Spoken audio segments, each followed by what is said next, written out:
allons signer une convention ensemble, puisque la ville de La Ciotat transfère donc au Conservatoire du Littoral un certain nombre d'hectares. En tout, je crois que la ville de La Ciotat aura transféré 583 hectares de son patrimoine au niveau du Conservatoire du Littoral. Dans un endroit qui se veut modeste, qui se veut historique, mais qui permet d'apprécier une des plus belles baies du monde. Ce n'est que le prélude, puisque nous avons décidé, dans un prochain temps, de mettre à disposition la Villa Michel-Simon au parc pour que on puisse, dans d'agréables conditions, accueillir tous les visiteurs, puisqu'on est porte d'entrée du parc. J'aurais pu vivre au pôle Nord.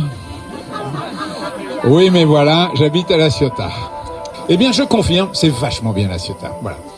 Bon, je crois qu'il faut, dans ces moments-là, vous l'avez évoqué, il faut laisser un petit peu parler son cœur.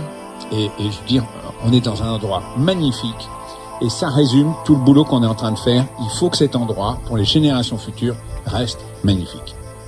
Et le meilleur moyen, c'est de le préserver intelligemment. C'est quand même la force de l'acquisition foncière par le conservatoire, c'est la protection à long terme et la possibilité donc d'agir, de travailler sur des aménagements, de travailler sur une bonne gestion. Et là, bien évidemment, il était logique que l'on souhaite confier la gestion au parc national des Calanques.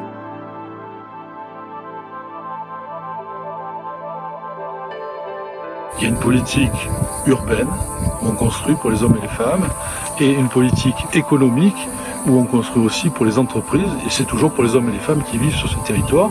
Et il y a une politique environnementale dont le Conservatoire du Littoral et dont le Parc national font partie intégrante de la ville de La Ciotat. Et donc c'est une politique de préservation.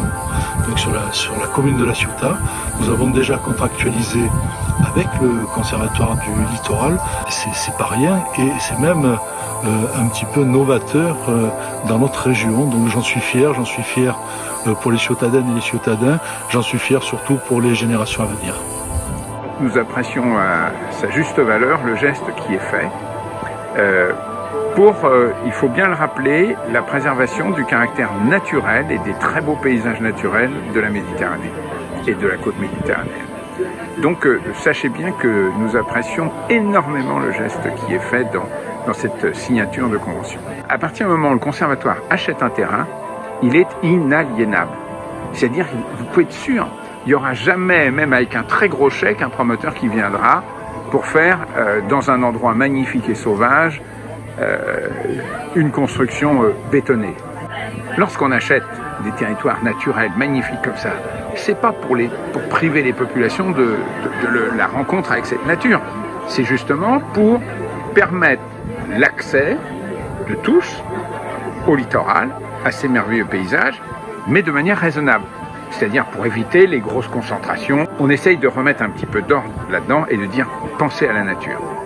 Et donc, votre maire, lorsqu'il a pris cette décision de travailler activement avec le Conservatoire du Littoral, il a dit faisons-le pour la beauté des paysages de La Ciotat et pour la nature de la côte méditerranéenne. Donc, comment voulez-vous que le président du Conservatoire du Littoral ne soit pas heureux d'une telle décision et d'une telle position?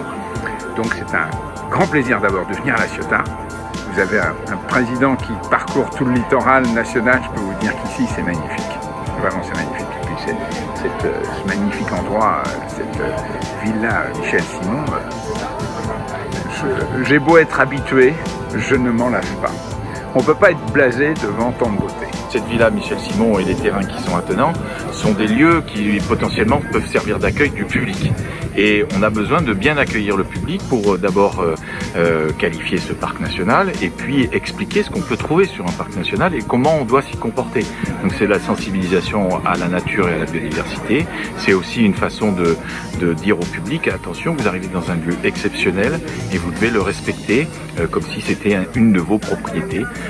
Donc cette villa, elle est nécessaire pour pouvoir bien accueillir le public, et avec le maire de La Ciotat, Patrick Boré, on a tout de suite adhéré au projet et j'espère bien qu'on pourra évidemment permettre au public d'emprunter les sentiers littoraux, d'aller jusqu'à la mer, de voir une belle nature, une belle biodiversité, et qu'ils repartiront avec une belle expérience de cette partie du parc national et propriété du conservateur du littoral.